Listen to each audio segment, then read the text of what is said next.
Hello everyone, welcome to our channel. आज मैं आपके साथ शेयर कर रही हूँ ट्रेंडिंग कोट सेट कुर्ते की कटिंग एंड स्टिचिंग की वीडियो। यहाँ पर देखिए हमने कफ स्लीव्स बनाई है। बहुत इजी एंड आसान तरीका आज मैं आप सबके साथ शेयर करने वाली हूँ। यहाँ पर वीडियो थोड़ी लंबी होने वाली है, पर यहाँ पर मैंने फुल कटिंग और स्टिचिंग दोनों step by step easy way ही मैं आज आपको बताऊंगी। यहाँ पर एंड तक आप ज़रूर देखना। तो चलिए अब हम स्टार्ट करते हैं। तो यहाँ पर कुर्ते की कटिंग करने के लिए फैब्रिक में से मैंने इस तरह से 4 पीस में कट कर दिया है। अब देखिए इसकी लंबाई यहाँ पर हमारी कुर्ते की जितनी रेडी लंबाई है उसमें से मैंने 2 इंच एक्स्ट्रा ऐड कर कर कट किया है। देखिए यहाँ पर हमारे कुर्ते की रेडी लंबाई है 27 इंच। हम 27 इंच पर मार्क करेंगे और नीचे 2 इंच हमारा मार्जिन ऐड है। तो टोटल यहाँ पर मैंने 29 इंच का फैब्रिक में से पीस को कट किया था। अब यहाँ से लाइन बनाएंगे। यहाँ पर रेडी शोल्डर है 14 इंच, उसका आधा करेंगे 7 इंच प्लस उसमें हमें हाफ इंच एक्स्ट्रा ऐड कर कर 7.5 इंच यहाँ पर हम शोल्डर लेंगे। अब नेक की चौड़ाई यहाँ पर देखिए हम कॉलर नेक बना रहे हैं तो यहाँ पर हम 2.5 इंच ही रखेंगे। अब यहाँ पर हमें देखिए शोल्डर को डाउन करना है, हाफ इंच पर मार्क कर कर इस तरह से लाइन बना लेंगे। अब यहाँ से हमें आर्म होल के लिए मेजरमेंट करना है, तो आर्म होल यहाँ पर हम लेंगे 7 इंच। तो 7 इंच पर मार्क कर देंगे और यहाँ से भी लाइन बना लेंगे। अब यहाँ से भी लाइन बनाएंगे, ये हमारी चेस्ट लाइन हो जाएंगी। अब देखिए यहाँ पर हमें 1.5 इंच पर मार्क कर कर इस तरह से आर्म होल का शेप बनाना है। ये हमारा बैक आर्म होल हो गया। फ्रंट आर्म होल देखिए यहाँ पर हमने ऊपर 7.5 इंच लिया था तो नीचे हम 7 इंच ही रखेंगे और इस तरह से लाइन बनाएंगे। अब यहाँ से हमें 1.5 इंच पर मार्क कर कर इस तरह से फ्रंट आर्म होल का शेप बना देना है। अब देखिए यहाँ से हमें ऊपर से 14.5 इंच पर कमर की लंबाई के लिए मार्क कर देना है और 20.5 इंच पर हमें हिप की लंबाई के लिए मार्क करना है। अब यहाँ से इस तीनों लाइन को हम ड्रॉ कर लेंगे।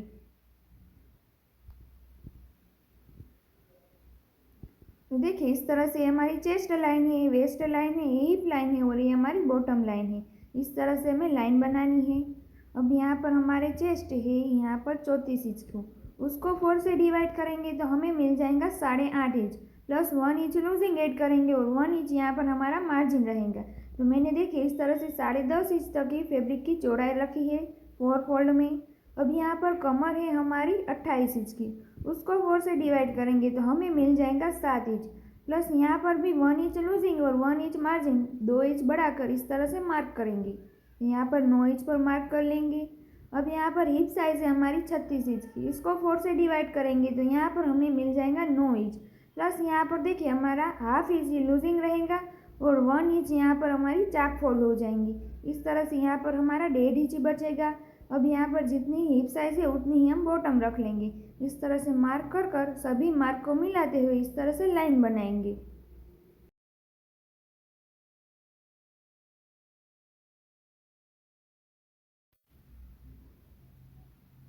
देखिए इस तरह से यहाँ पर हमारा 1 इंच लूजिंग है और 1 इंच हमारा मार्जिन है। इस तरह से हमने ऐड किया था। अब यहाँ पर नेक की चौड़ाई तो 2.5 इंच थी और बैक नेक डीप यहाँ पर हम रखेंगे 1 इंच। तो 1 इंच पर मार्क कर कर इस तरह से हमें राउंड में शेप बना देना है। अब यहाँ पर देखिए हमारा फ्रंट नेक डीप यहाँ पर मैं 2.5 इंच ही रख रही हूँ। 2.5 इंच पर मार्क कर कर इस तरह से बॉक्स बनाएंगे और यहाँ पर भी हम राउंड में ही शेप बना लेंगे। तो देखिए यहाँ पर हम इतना नेक डीप रखते हैं तो यहाँ पर हमारा सिर नहीं आता है। तो उसके लिए देखिए हम नीचे से यहाँ पर वी शेप बनाएंगे और एक हल्का सा हमें कट लगाना है। तो यहाँ पर टोटल हमारा नेक डीप कितना रहेगा वो मैं आपको बता देती हूँ। तो देखिए ऊपर से हमारा टोटल नेक डीप हमारा 7 इंच है। अब यहाँ पर देखिए जो हमारा फ्रंट नेक है उसके नीचे से हमने 4.5 इंच पर मार्क किया है। ऊपर देखिए यहाँ पर आप जितना चौड़ा रखना चाहते हैं उतना रख सकते हैं। मैं यहाँ पर हल्का सा ही चौड़ा रखना चाहती हूँ तो आधे इंच से भी आधा यानी कि 2 पॉइंट्स जितना यहाँ पर मैं मार्क कर रही हूँ और यहाँ से इस तरह से तिरछी लाइन बनाएंगे। देखिए इस तरह से। अब यहाँ पर देखिए ये हमारा वी शेप बन जाता है। तो थोड़ा सा बाहर की ओर नीचे की ओर मैं इसको चौड़ा कर रही हूँ क्योंकि यहाँ पर हमारा यू कट जैसा हमारा शेप बन जाएगा। तो अब यहाँ से इसको कट कर लेंगे। पहले बैक नेक को कट करेंगे और बैक आर्म होल को ही कट करेंगे।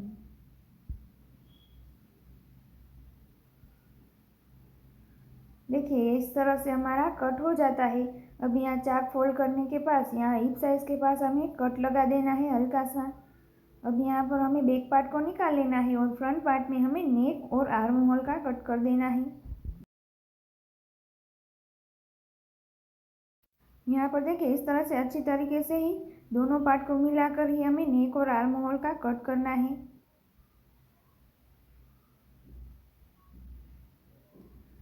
तो देखिए कुछ इस तरह से यहाँ पर हमारे फ्रंट पार्ट में नेक बनकर रेडी हो जाएगा। यहाँ पर हमारी कैनवास की पट्टी आएंगी और यहाँ पर हम कॉलर को अटैच करेंगे।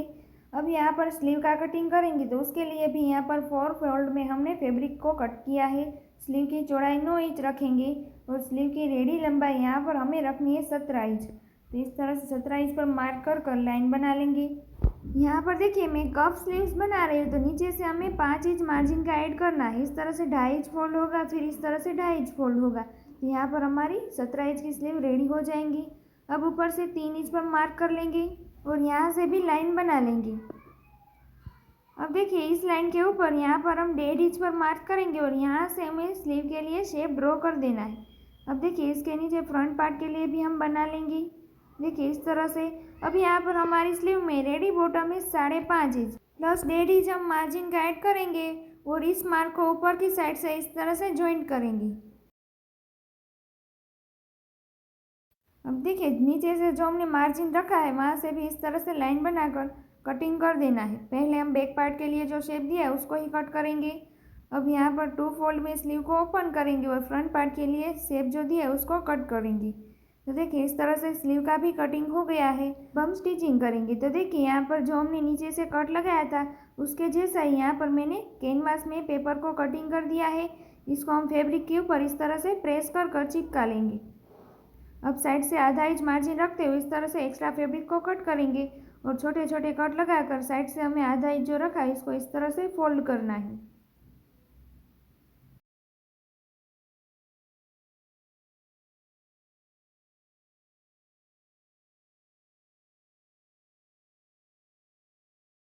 सही साइड के ऊपर इस तरह से रखकर यहाँ से स्टिच करना है। तो पहले अंदर से भी इस फैब्रिक को हम कट कर लेंगे।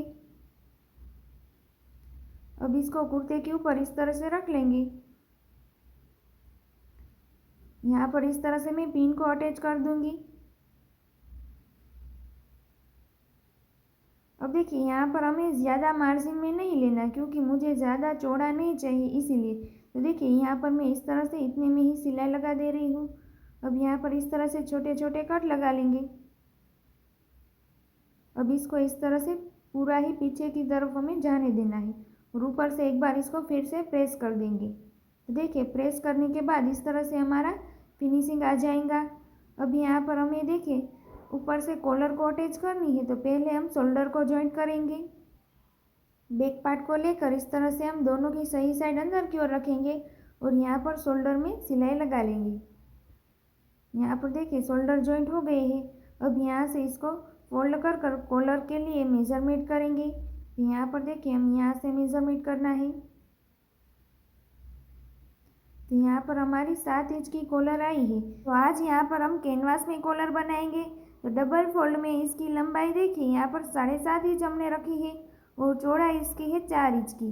अब नीचे से हमें आधा इंच पर मार्क कर इस तरह से एक स्ट्रेट लाइन बनाएंगे।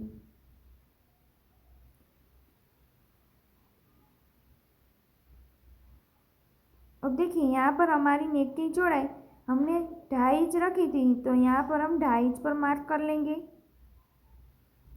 और इस साइड हम 3 इंच पर मार्क करेंगे। अब इस दोनों मार्क को मिलाते हुए इस तरह से यहाँ पर हमें राउंड में शेप बनाना है। देखिए इस तरह से हमारी राउंड कॉलर बन जाएंगी। अब यहाँ पर हमें कॉलर की कितनी चौड़ाई रखनी है उसके लिए मार्क करेंगे। यहाँ पर मुझे 1 इंच की चौड़ी चाहिए तो इस तरह से 1 इंच पर मार्क करते जाएंगे। अब यहाँ से भी इस सभी मार्क को मिलाते हुए इस तरह से शेप बना देंगे।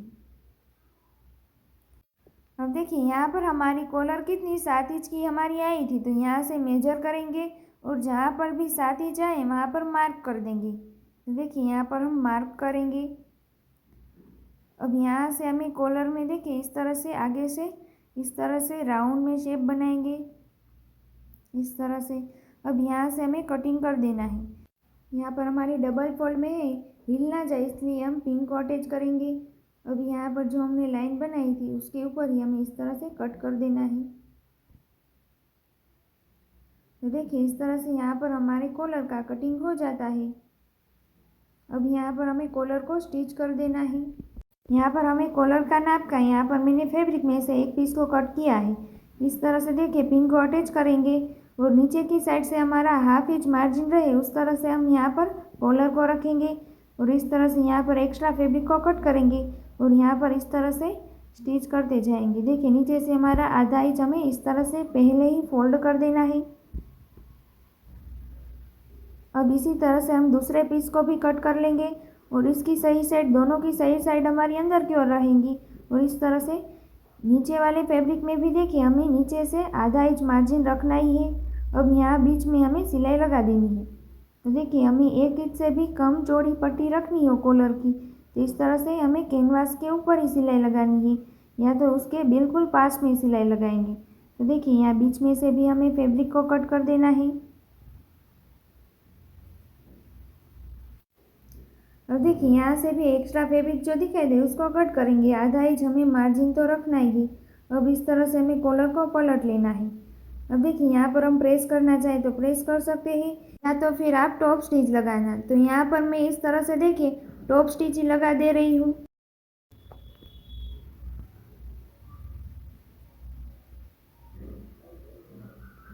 तो देखिए इस तरह से यहाँ पर हमारी कॉलर बनकर रेडी हो गई है। अब यहाँ पर हमें नीचे से जो आधा इंच मार्जिन रखा है वहाँ पर इस तरह से लाइन बनाएंगे। हमारे कॉलर अटैच करने में हमारी आसान होगा इस तरह से। अब देखिए यहाँ पर हम कुर्ते को ले लेंगे और यहाँ पर इस पट्टी को अंदर की ओर ही फोल्ड करना है और इस तरह से डबल फोल्ड कर कर बैक नेक में हमें कट लगाना है। अब कॉलर को भी इस तरह से डबल फोल्ड करेंगे और यहाँ पर भी हमें हल्का सा कट लगा देना है। अब स्टिच करते समय हमारे दोनों कट बिल्कुल साथ में ही आए उस तरह से ही हमें अटैच करना है। तो देखिए इस तरह से हमारा दोनों साइड बिल्कुल राइट ही आएगा। अब यहाँ से ही हम कॉलर को अटैच करेंगे।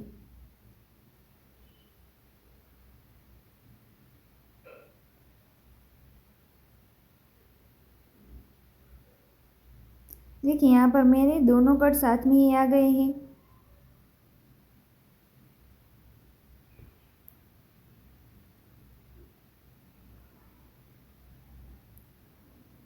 तो देखिए इस तरह से यहाँ पर हमारी रॉन्ग साइड पर हमने कॉलर को अटैच किया था।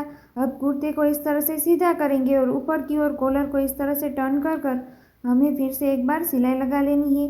अब जो हमारी सिलाई पहले वाली लगाई थी उसको इस तरह से अंदर की ओर जाने देंगे। देखिए इस तरह से।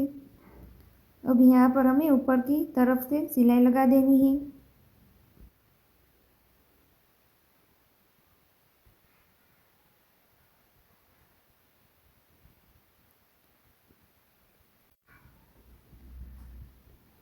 तो देखिए इस तरह से यहाँ पर हमारे कुर्ते में राउंड कॉलर अटैच हो जाती है। देखिए फिनिशिंग के साथ यहाँ पर हमारी कॉलर हमने अटैच कर ली है।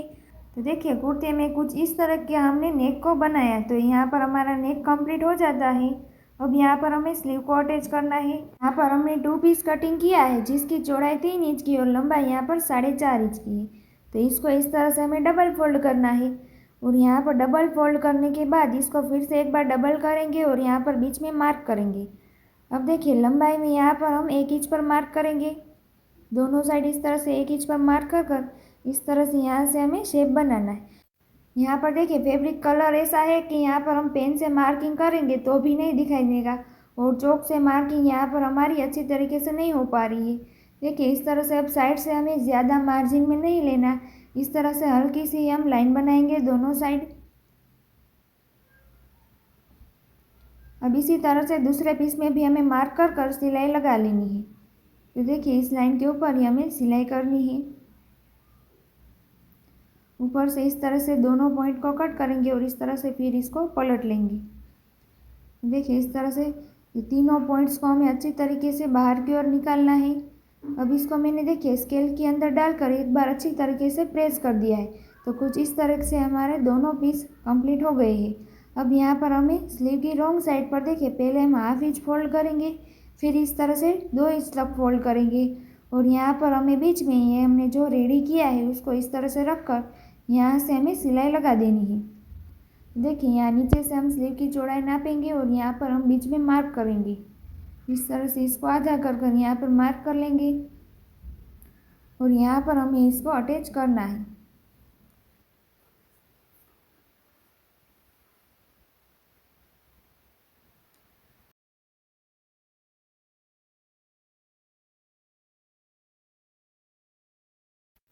अब देखिए यहाँ पर स्लीव को इस तरह से सीधी करेंगे और यहाँ पर देखिए कुछ इस तरह से हमारा रेडी हो जाएगा।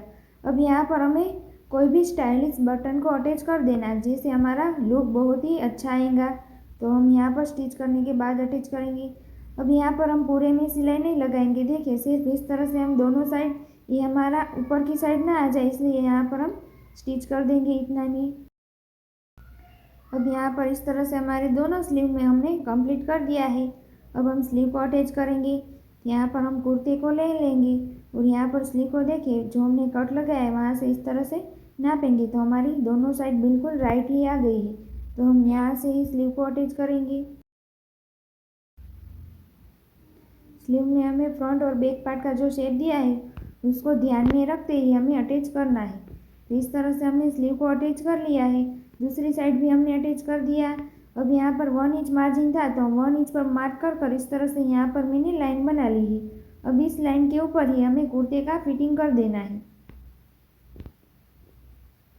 जहाँ पर हमने हल्का सा कट लगाया था वहाँ तक ही हम सिलाई लगाएंगे। उसके नीचे से हमें चाक को फोल्ड कर देना है। देखिए यहाँ तक हम सिलाई लगाएंगे, दोनों साइड इस तरह से हम सिलाई लगा लेंगे। अब यहाँ से हमें चाक को फोल्ड करना है तो देखिए इस तरह से हम ओपन करेंगे और यहाँ पर हमें डबल फोल्ड कर इस तरह से सिलाई करनी है। तो देखिए यहाँ पर हमने 1 इंच ही चाक फोल्ड करने के लिए ऐड किया था तो हम 1 इंच तक ही फोल्ड करेंगे। सामने की तरफ भी देखिए इसी तरह से हमें फोल्ड कर सिलाई कर देनी है।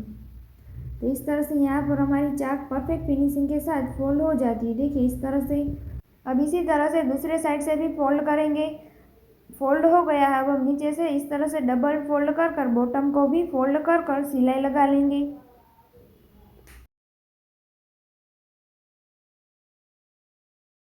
अब देखिए इसी तरह से हमें दूसरे साइड से भी बॉटम को फोल्ड कर लिया है।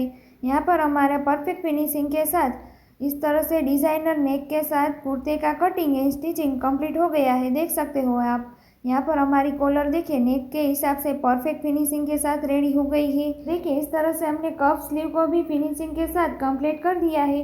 अगर आपको मेरी ये वीडियो यूजफुल लगी हो तो लाइक शेयर एंड सब्सक्राइब जरूर करना। Thank you for watching.